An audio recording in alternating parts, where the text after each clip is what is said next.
Welcome to Out of My Mouth, the program where raw thoughts meet unfiltered conversations. Join us as we dive into the depths of human experience, where we share stories, perspectives, and insights that just might challenge the status quo. Get ready to laugh, cry, and ponder the world around you like never before. This is Out of My Mouth.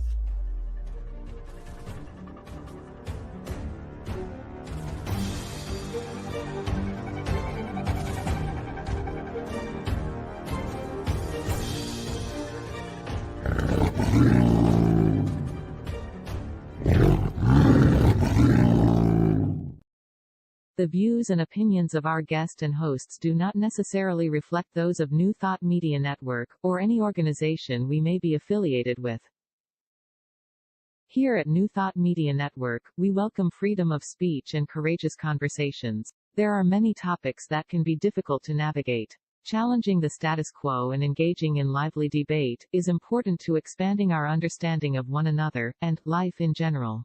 Creating a peaceful world doesn't happen because no one disagrees, it happens from a willingness to understanding one another. In our programming, we strive to expand consciousness and assist people in creating remarkable lives. Your comments are welcome at info@ntmedia.org.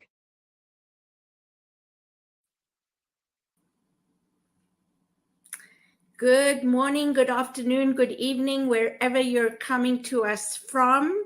Welcome to Out of My Mouth. Good afternoon. That's what I call it now. Out of my mouth. Yes, exactly. So Marg and I are your co-facilitators today, and we are coming to you from the Waterloo region in Canada, in Ontario, Canada. And we like to acknowledge the land that we're on before we go into our discussion. So in the spirit of reconciliation and peace, we are grateful for the opportunity to meet on these sacred lands. We thank the generations of people who have taken care of this land for thousands of years. We recognize our oneness. We realize our history. We choose to create a new reality. We are one. Miigwech. Miigwech. So my name is Cheryl Rogers, and this is my co-host, Marg Dupuis. And Marg is going to introduce us to our wonderful guest today. Today, coming in from Brantford, Ontario, is Joseph. And Joseph was in healthcare for 36 years. I'm just going to do a tiny brief bio because I'm eager to get into our conversation. So healthcare for 36 years, retired in 2015, and now to keep busy, he is a crossing guard and works as a funeral assistant. Joseph has a spouse of 18 years and 6 grandchildren. Please come on in, Joseph. Hello. Welcome, Joseph. Hi. Say again? Well, it's nice to meet you. Nice to meet you all. Yeah, I just want to say thank you for inviting me to share my personal views on, oops, my thing keeps going out a bit. My computer, not real computer literate, unfortunately. But that's for my personal views of the transgender person. And I say my personal views because, as I was trying to say, when we were first asked about it a bit, they want to kind of know the journey. But I was explaining that the journey for everybody is different because we're all so different. Mm-hmm. And I think what hit that home for me most was when you go to a clinic for the first time, they do like an assessment, where they ask for your health or whatever. And for me, the questionnaire was quite a bit different to go to the transgender clinic. It was more questions like, how have you been living on the street? Have you experienced abuse? Have you been taking drugs? But it was all kind of negative things that people have had to do to cope. Whereas in my life, I had loving parents. I was very androgynous. I got away with a lot because I was tall enough I could transition easily. A lot of people, it's not the same. Some people, if you're born a physical male and you want to transgender or transition your vehicle, then it's hard when you're like 6'2" and a really deep voice. Or if you're a woman, born physical woman, then hard to at 5'2" to take on. But I was very lucky in the way that I could transition easily. And when I went to the doctor, that's what she said to me: "You will have no problem." And the other part of it is that I had a lot of support, which is strange considering my age, because transgender was a term that wasn't even known when I was in my 20s. And oddly enough, the doctor I saw is a transition doctor and approximately my same age, and had basically kind of the same experience with the word transgender, because it only came out to at the time when there was a Renee Richards, who was originally Richard Richards and was a amateur professional tennis player, and was kind of outed once they had transitioned to female. They were basically, somebody just told them, "Oh, you play so well, maybe you can go in this tournament," but it turned out to be quite a deal. And that was sort of the first introduction to having transgender people in sports. And it was actually allowed at that time. And I know now they're questioning it once again.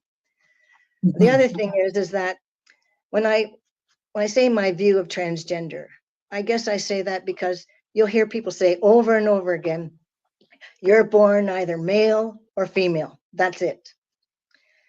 But you're not. You also can be born intersexed. So there's really three. You're either going to be born male, female, or intersexed. And that is basically based on the physical appearance. And our society is very much geared to physical appearance. We judge people on physical appearance. We create prejudices on physical appearance. So your physical appearance isn't really who you are. I mean, if any people say to me, "Well, when did you know that you were transgender?" or "How did you know?" Well, I can ask them, "How did you know that you somehow came to the evolution that you are a female and you're happy being female and you aligned with your body?" And that's wonderful. There's nothing wrong with that. But I can ask you with the same question at 3 weeks or 10 weeks old or almost a year: "Did you know you were female based on your physical trait?" Probably not. Because your physical traits, that's all they are. They're just a vehicle. You're going to die. That's going to go to mass. It's going to go in a grave somewhere or whatever. It's going to go to dust. But who you are, your innate self, is quite a different thing than a physical identification. And our society is so geared to identifying people based on the physical and making judgments on the physical. So talking about that, Joseph, growing up and living your life as a physical female, what was that like? Because and when did you decide to go through the process of changing your appearance? Well, see, my age was kind of against me, and there was no education and no supports at that time. It's not like today where you do have some hope. I mean, a lot of people in my age group, I mean, to be even identified as gay was a big issue during my lifetime. I mean, I remember going into a gay bar in South Carolina and coming out, or going to the gay bar with some friends who were not gay, and seeing the torque mark of a body on the outside the gay entrance, or the facility entrance. And also too, when I was young at 20, around 21, 22, I went to a gay bar because that's all I really had access to feel somewhat fitting in and not being judged. So I never told any, I guess I told some people I was male, but it was very hard to explain for people at that time. It's just like people trying to say that, gay is a choice or whatever. I mean, it's an evolution of a self, really, because like I say, some people will marry and they'll marry because of social pressures, and then they say, well, why would they get married if they knew this was their choice? Well, it wasn't their choice. They evolved in themselves. And Right. for me, I look and I think I was very, very young, and I knew I was different. Could you put your finger on it and say, okay, it's male, female, whatever? At that age, it probably wasn't as big a factor as it is come puberty. I remember almost having a nervous breakdown at puberty. It was terrible. But could I tell my parents, who are now well in their who are deceased and would have been older? I had a father that fought in the Second World War. There would have been no understanding, even though they were loving parents. They could, once sort of the gay sort of ideas were starting to come through more in society, I think they could have just actually, I remember my father saying, my mother and father came to an apartment where I was staying with a person, and they said to me, my mother said, I said, my last relationship was like a divorce, Mom. And she said, well, we can't accept this. And my father said to my mother, we will accept it. Wow. And from that day on, both my mother and father became my greatest allies. Wow. And after my father died, I mean, my mother was a very strong support for me. But even in that strong support, it makes me think, today when they say, you hear in the States where they're saying, well, youth, they should be able to, they should be telling their parents should have a decision in this. Well, the truth of the matter is, I didn't transition till 65 years old. And I didn't transition because I knew I was going to have to make a living. There was a lot of social pressures. Some people today are much stronger because I think there's more support. So they kind of don't look at it from that area. And subsequently, what they did when they were my age, suicide rates were high, living on the street was high, doing drugs was high. And this is why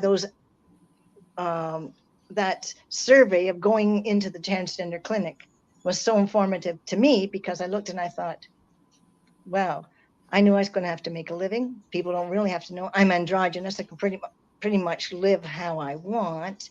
I also went into a career that I could have been throwing out if they had known. And nobody would have understood being trans, let alone being gay. So, it was a big leap at that time. So for me, how would I say? I played middle of the road. And so the only options to me, of course, when my first relationship broke up, I mean, I went into that relationship totally trusting that this person. Took me a while to go into a relationship because I said, this is who I am. And this person was like, and I said, I was afraid I was very, at that time, fairly Catholic. And so when I said to my friend, I kind of thought, oh God, I'll go to hell or whatever. And I mean, I prayed a million tears to have a change. But so I thought, well, God must have something bigger in store for me or something. I mean, this can't be right. But anyway, when this relationship did break up, that person, when I went into the relationship after much, much discussion, I mean, her big thing was, well, where two people are gathered in Christ's name, there I am among them. So this kind of justified the relationship to me. And at the time I thought, well, didn't know where else to go to meet anybody. So whether it was a right or wrong choice, the fact was that was my only options. So I went with it. And when that person, after 5 years of being together, and her telling me she totally understood and loved me for who I was, ended up leaving me to go with somebody else, somebody we worked with, a doctor, and they both turned to me and said I was sick, that I needed help. So I ended up going to see a psychiatrist who said to me, you've been very betrayed, you've been very hurt, and all you need is tincture of time. And after 69, I still remember after like 50 years, her saying to me, you just need tincture of time, because she said to me, there's a lot of research being done in this area. And I mean, that was I was like maybe 25 by then. And so when I went to my own doctor was my family physician was a Baptist. I don't think he had much empathy for somebody like me. Mm. I say. So there was no directions, or even though I could tell them. So subsequently, Must have like I been said, very lonely. well, the transition doctor said to me, like people say, well, you know, what made you that? Like, what kind of made you do, think you were that way? Mm. And she said to me, and of course, being in the being the person you are, and always being kind of socially judged, whether directly or indirectly, Mm-hmm. you feel like you have to prove yourself. Mm-hmm. So I went to the doctor and I said, well, there was faulty Y chromosomes on my grandfather's side. There was a lot of gay people that came out on my dad's side. Mm. She said, well, stop right there. She said, you identified. Doesn't really matter how you identified at that young, you just identified, whether it be, and people say, oh, well, in their schools, they're recruiting people or they're teaching people this. Well, my parents were proud that I was their little girl. I mean, I went to school and I wore dresses, hated every minute of it. In fact, when I tried to wear pants in grade 6, the teacher said to me, if boys wore dresses and girls wore pants, all our uncles would be aunts. I mean, there was no supports, nothing. So, and then when I got, like I say, in puberty, it was a very, very difficult time. You're different, you're trying to struggle to figure all this out, to be honest, because there's no information for you either. You just know you're different. You know that you feel, I mean, I'm sure that gay people feel attracted to the person, but I would never have been attracted to a man in a million years. That's just, I mean, to me, after puberty and then after being raised, I knew 100% identified as male heterosexual. Right. I would have been, you could identify as transgender, gay. I mean, it doesn't really matter. But to be truthful, when it comes to our society, who is so hooked up on sex, which is such a small piece of any pie, yeah, some people are male and some people are female, and then you have all the in between. Yeah. But like for me, okay, heterosexual male, maybe it's shallow of me, but I would never have been with a male, even if I thought the person was terrific, which I met a lot of wonderful people.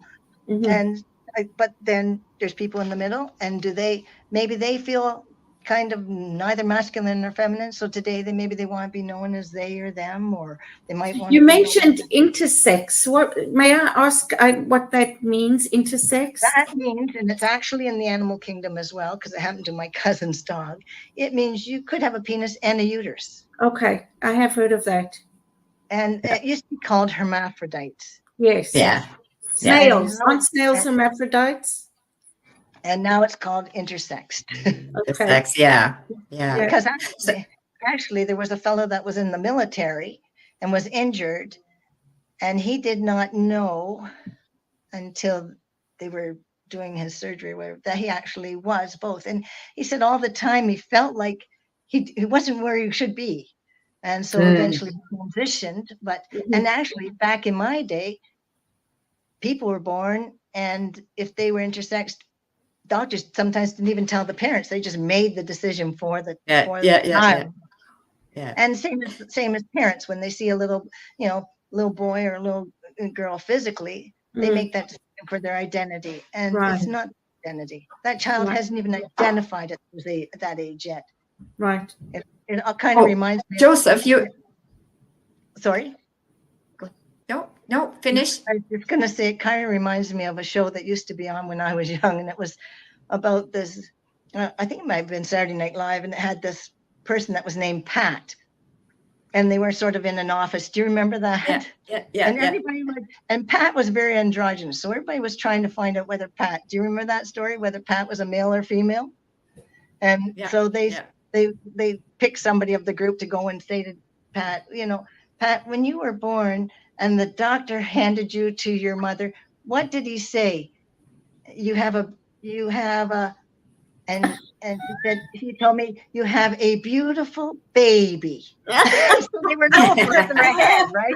They were no further ahead. They were expecting to hear baby boy or baby. And I mean, but like when Dr. Massarello said to me, doesn't really matter how you identify. I mean, look at me. All my whole life, I was pushed into society's expectation of female based on a body instead of an innate person, innate being. And so even though, I had to play middle of the road, do the usual course of things to survive, to be able to get a job, to be able to live. And maybe that was coward of me, but at the time there were no, like I say, no supports and no, today you got the real brave youth who come out and say, piss on me, I'm going to be who I want. And you don't like it, too bad. I wished it could have been more like that when I was growing up, but it wasn't. And so subsequently in my life, in order to have any sort of relationships, I had to really circle myself around the lesbian community. And I met had wonderful people in my life that were very good people and very, would have been great partners. But I had a hard time in my mind validating myself, knowing that I thought to myself, if I left tomorrow, they would be with a woman. And that made me very insecure. And then now the person I'm with now was married to a man for 30 years before they separated. And like I said, we've been together 18. So wonderful. Very much, very much my thought was, well, if we ever separated, I can't see my partner today saying, she would look for a woman. Right. Or even look for somebody, because she's on the other end of the spectrum, where the female heterosexual. But it doesn't say that. I mean, I kind of am a bit envious of the people who would just fall in love the way it should be. You should just be able to fall in love with the person. Yeah. Doesn't matter what they look like.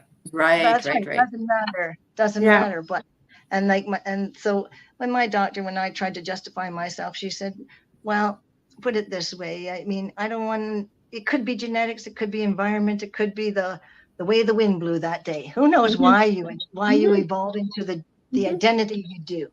And I thought, and what's important is how you feel. What's important is validating you and how you feel and who you are. And you'll know that sometimes by your attractions and how those attractions affect you. Like I say, for me to be with a gay woman was very difficult because first of all, I hated my body, hated it. But, and it just was not a fulfilling relationship for me in that sense. And even though when you look at sex, I mean, it's such a very small piece of the pie, especially when you get older. Well, maybe yes, maybe no. I guess it just depends.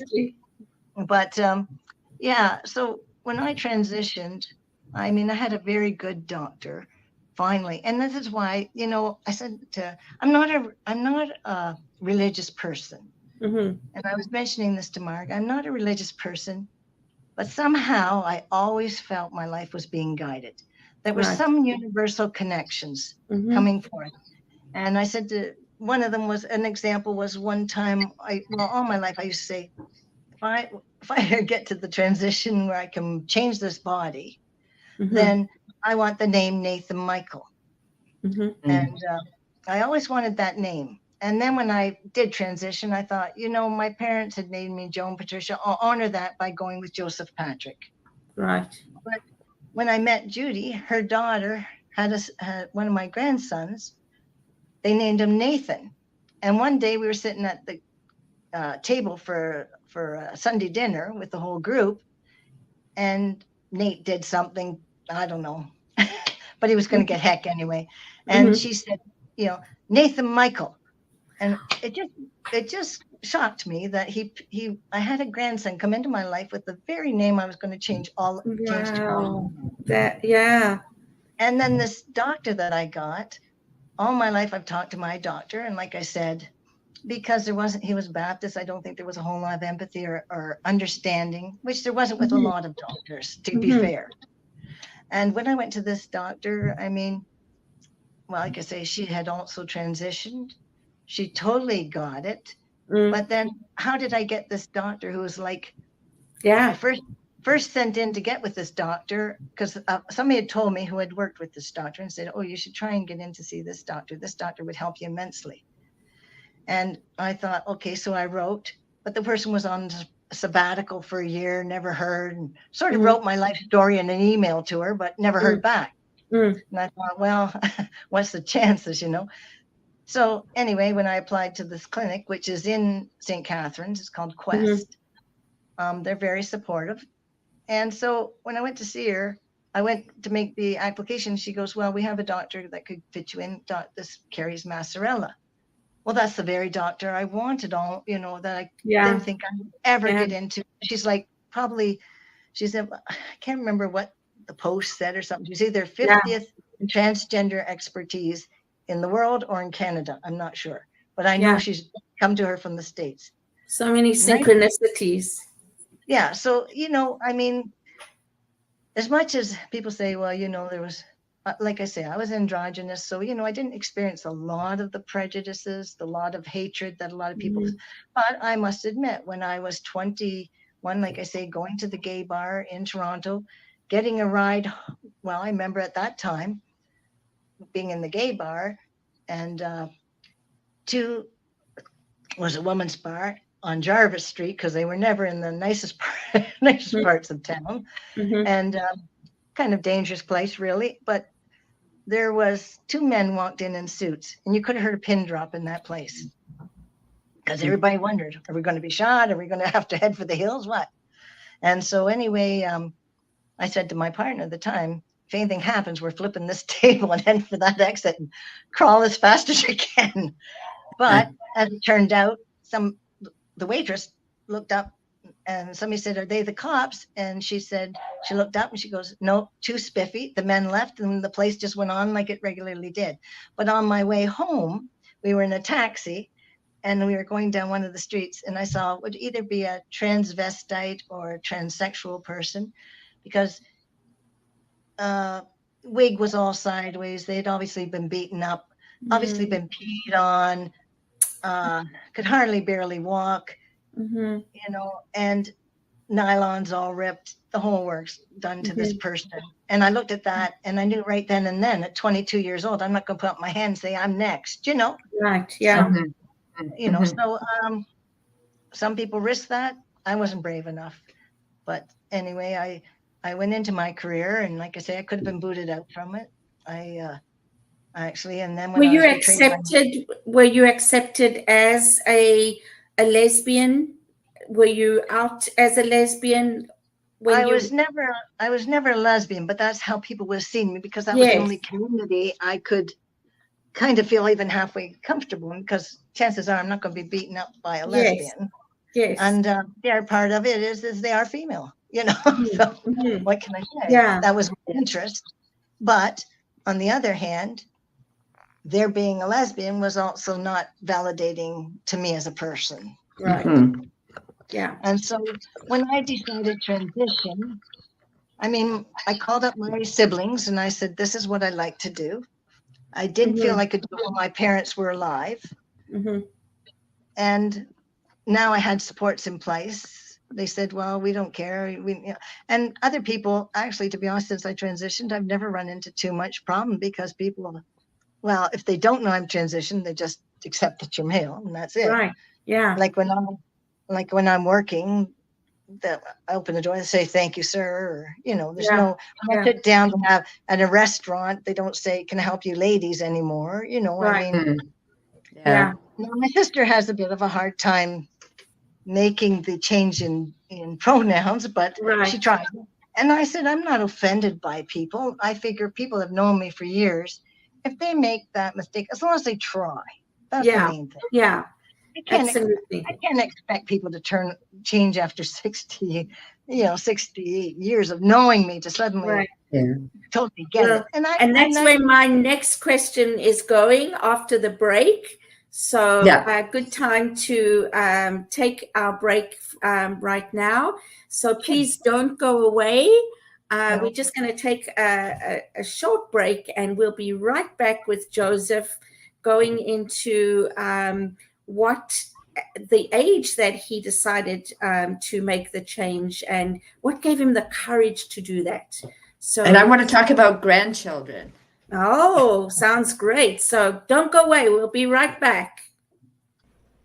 Please help us say thank you to our organizational sponsors, including the Hefferland Foundation, Affiliated New Thought Network, International New Thought Alliance, Science of Mind Archives and Library Foundation, Center for Spiritual Living Denver, Center for Spiritual Living Midtown, New Thought Philadelphia, Planned Happiness Institute, Summit Center for Spiritual Living, One Heart Retreats, Center for Spiritual Living on the Lake, Unity Spiritual Center, Kitchener, Home Center for Spiritual Living, La Mesa, Satya Center, Center for Spiritual Living, North Jersey, Unity of Savannah, and Center for Spiritual Living, Seattle, as well as all of our individual donors.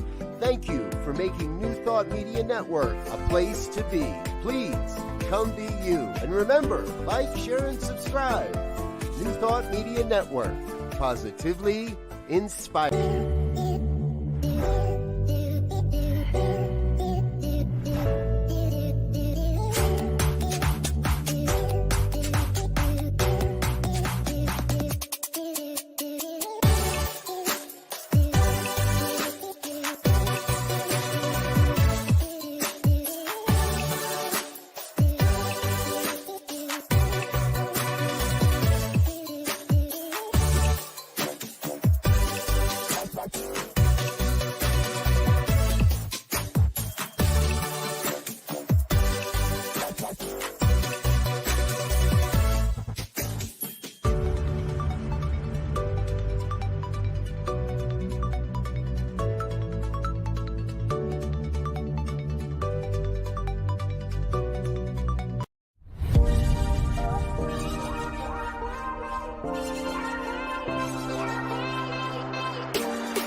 Welcome back.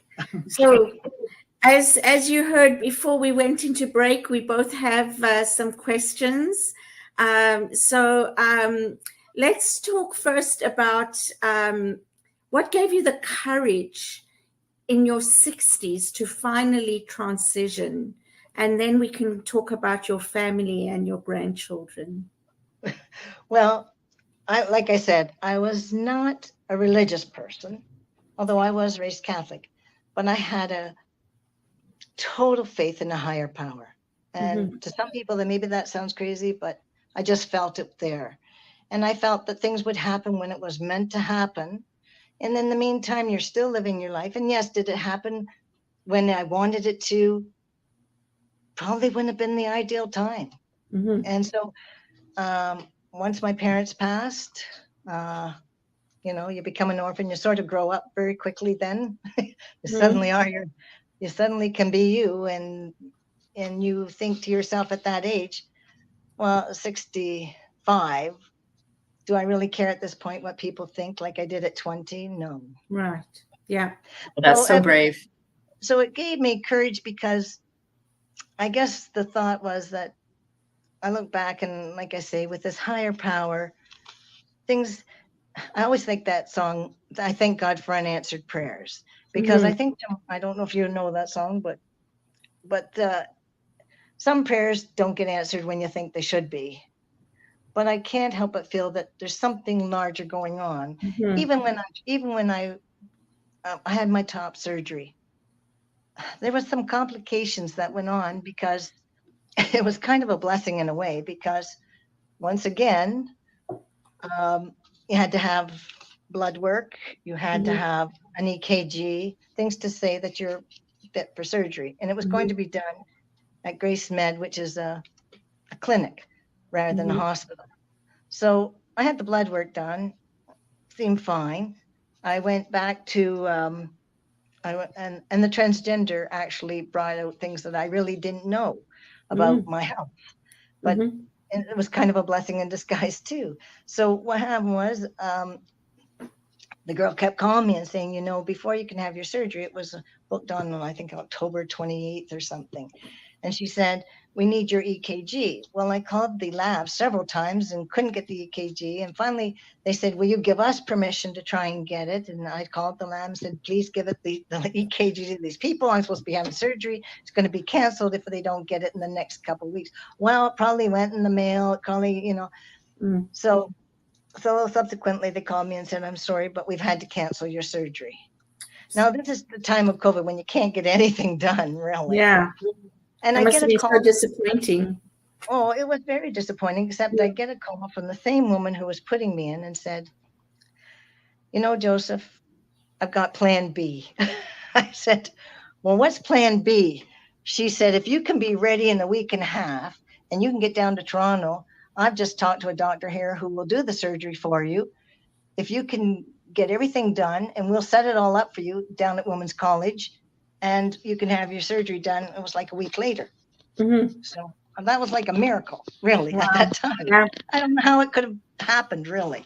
So anyway, that's what happened. And then I found out that when I went down there, they had to do the stress test. Well, it turned out like I had this left bundle branch block, which probably caused from diabetes and high blood pressure, which a lot of things I didn't really know. And so they were worried about the blood pressure when I was having the surgery. People say to me, well, weren't you scared to death to go under a surgery like that? And I'm like, are you kidding me? You know, I mean, I wanted this all my life. Like if I die on the table, I couldn't be happier for at least I was doing something I wanted and needed.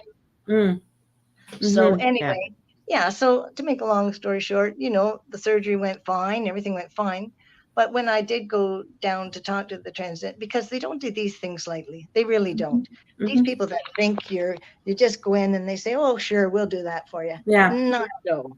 At my age, it was easier than if I was at 20. And this is why I say I think, thank God for unanswered prayers, because probably would have had to go through a bit more counseling. Although I said, I wish I had had shares in counseling, because it's like Dr. Massarella's one log said, the pathology doesn't lie with you, or in her case, she said me, herself, but with all those around you. And so subsequently, you're always trying to accept yourself from a world that's telling you, you really shouldn't really even exist, you know, and all based on their prediction on a penis or a vagina, for God's sakes. And they're like, hey, like, come on, this isn't me. And whether you believe it or not, and people say, yeah, but and I say to them, I never changed me. I was always me. I was always male, identified as male, probably 3 years old. I knew that. And when you say what gives you the courage, I guess because I always knew that. It wasn't a question for me. Not even a question. So in part, in answer to your question, it wasn't courage. It was just me. It was just me making the right time. So I was changing the vehicle, and that's all it was a vehicle. And people do that every day. Every day. Gyms are full of people trying to feel comfortable in their own skin. They get Botox. Plastic surgeons are making mega dollars on people changing their looks, their bodies to make younger, older, newer, fresher. Who knows? It's always generally cosmetic. But when you talk about identity, it's an authenticity. And the only reason why you really need that authenticity is because of the pathology that's all around you. That won't let you live your identity. So because it is a pathology, unfortunately, you have to learn to live with that. And that takes lots of counseling. I said, I wish I had shares in counseling, but, and I had good counselors. And I had a lot of people that, even though I told them this is who I am, whether they believed it or not, they weren't unkind. And in my first relationship, in a way, I kind of think it broke up because of their family saying, basically, this isn't right. They were kind of a religious thing. Do you know, it was only probably, and this person has since, like my first partner has since passed. Actually, both people have since passed, the one she went with. But her sister-in-law actually I guess what happened is I had a friend that had a car accident, and they got talking, and they said, "Oh, you know JP?" "Oh, I know JP." Because so I guess my name was circulated. So the one person said, "Yeah." So believe it or not, the one person, they were saying, "Yeah, transitioned and everything." Do you know the one person that I think originally played a big role in my initial breakup gave me an apology after 40 years? Wow. I got an apology probably about maybe 3 months ago.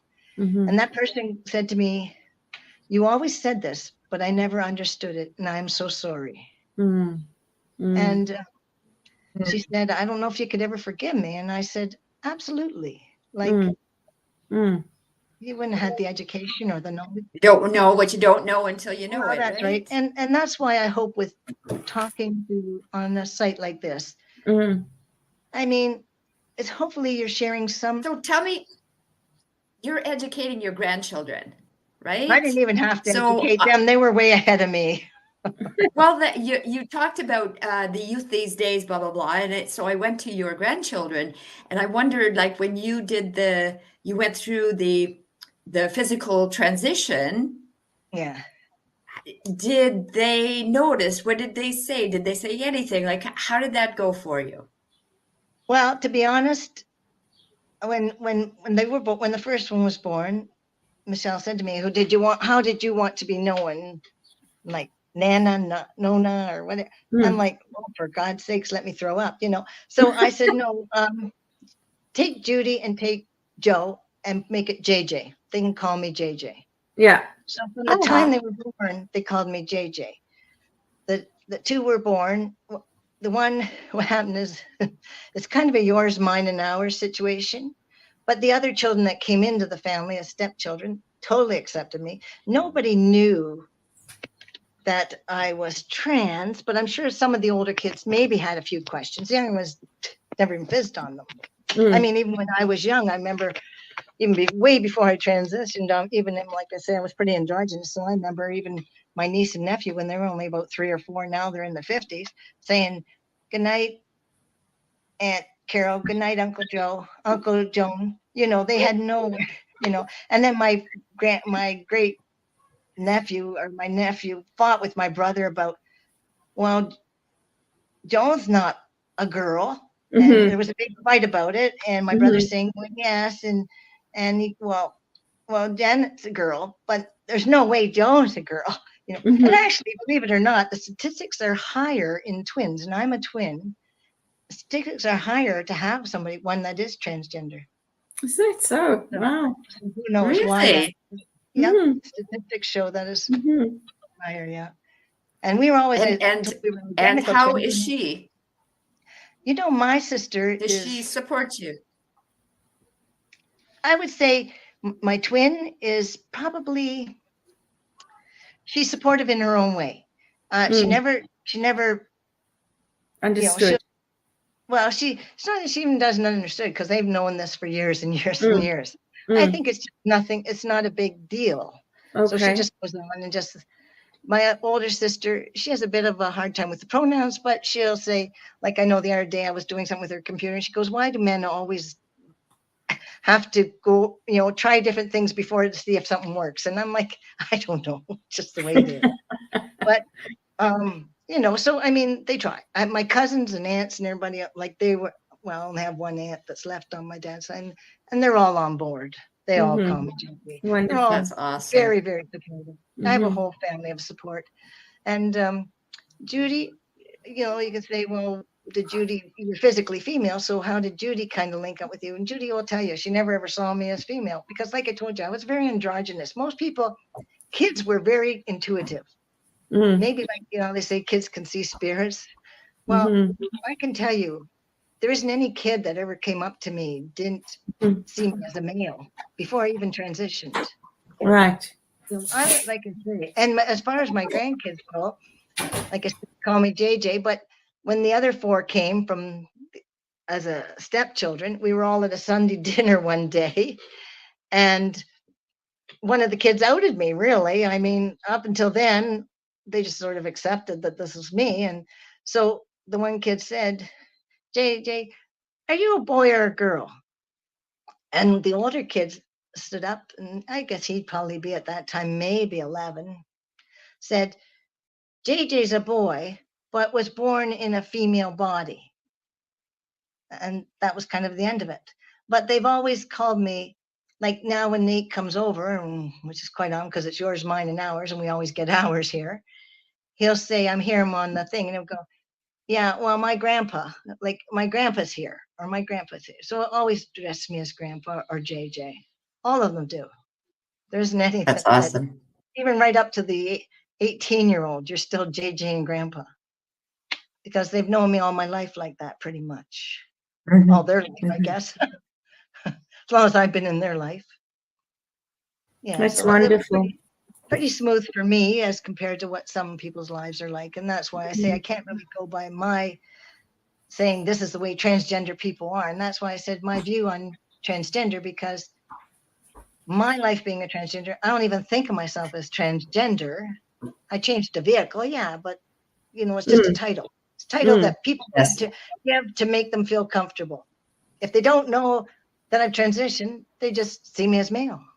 Right. Mhm, mhm. You know, so Mhm. and so it's just kind of funny. And then people think this stuff is done so easily. You know, I could show you a whole folder full of proof and notes, and you just don't get passports changed overnight with the, you know, identity theft and everything else. Can you imagine? I mean, the government scrutinizes you for every last living thing.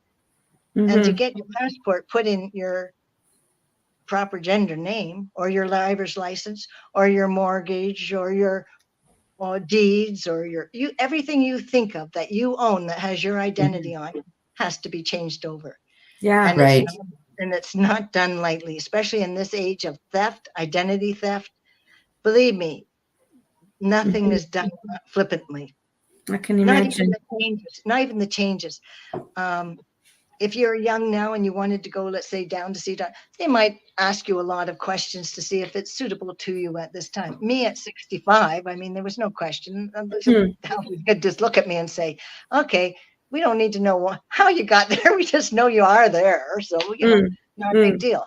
And that's when I say I thank God for unanswered prayers, because maybe the timing was just right for me.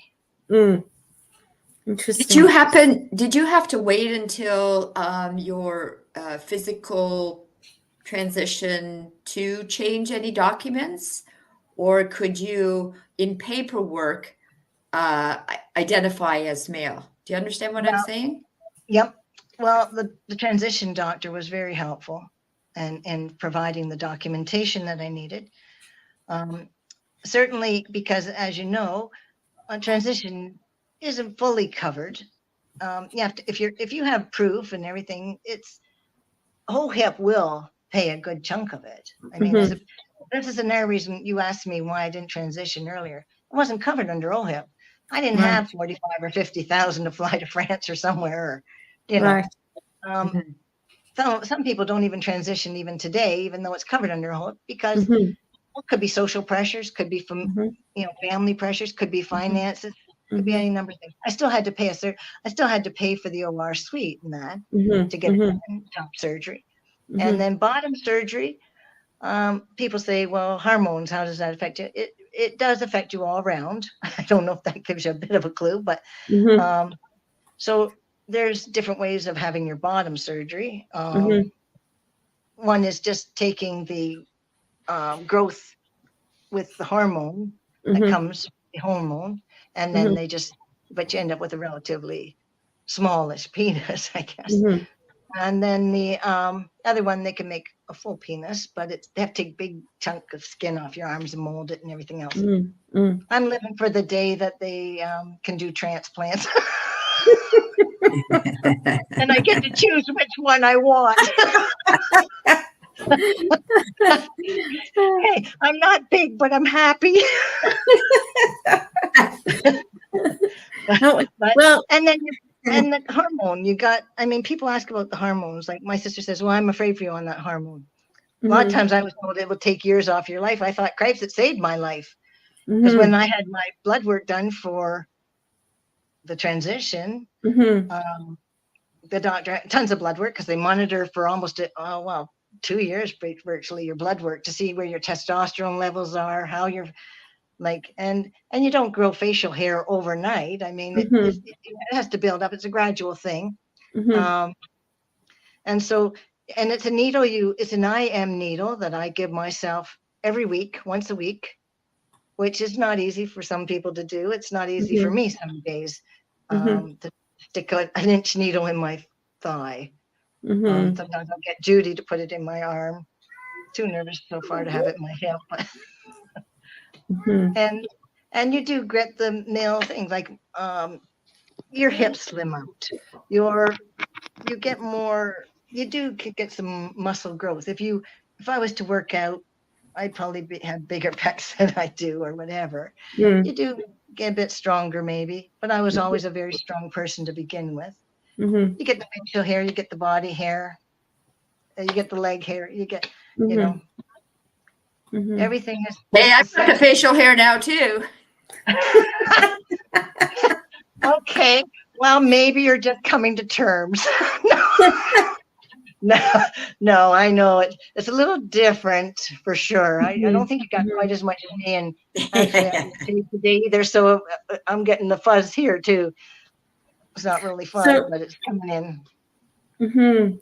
And I really, I think I really would just like to emphasize, and maybe you can help us understand, because I found it really interesting that you've always felt like you were a heterosexual man in a female body, so that this is not really transgendering for you. It's more about becoming who you are, is what I'm hearing. And that's really what it is for most people. Becoming their authentic self is what you'll hear over and over again. And that is actually what it is. Okay, so transgender is just the term for that. Well, I think it's a term that's developed for people to try and understand it. Just like I say, when people see somebody with a woman who's a woman, they automatically label them gay. Yeah. But that's not necessary. If people say, you know, I mean, today, even I make mistakes this way because this is new to me, but the identities of they and them. I mean, because I think to myself, well, who am I to judge that? You know, I mean, there's all the in-betweens, you know. Now people. And what I heard you say, Joseph, is that you were who you were before. You didn't change in any way other than your physical appearance. Absolutely. Yeah. Absolutely. Which is fabulous. So that you can now feel and look like who you are, be your authentic self. I guess the best way to describe it is if you went into a restaurant, okay, and you ordered something, or the waitress come over and she said to you, well, let's say you're with your husband, and she said to your husband, what would you like, sir? What can I get you? And then she turns to you and says, and what would you like, sir? How comfortable would you feel? Right. But that happens over and over again, your whole life. Yeah. Yeah. And you're like, I'm sorry you can't see me, lady, because at that time there was no terms, there's no support. Right. So I think I came through fairly unscathed, but and then like I said, I had years and years of counseling too, because it's not easy to accept when you're different. It isn't for anybody. And you said something key there. You weren't seen. You weren't seen for who you were for 65 years. Yes, that's right. And the judgments that, like, I personally didn't feel so much of, but let's say what's happening in the States. I mean, my heart bleeds for these youth. It really does. I mean, nobody's gonna.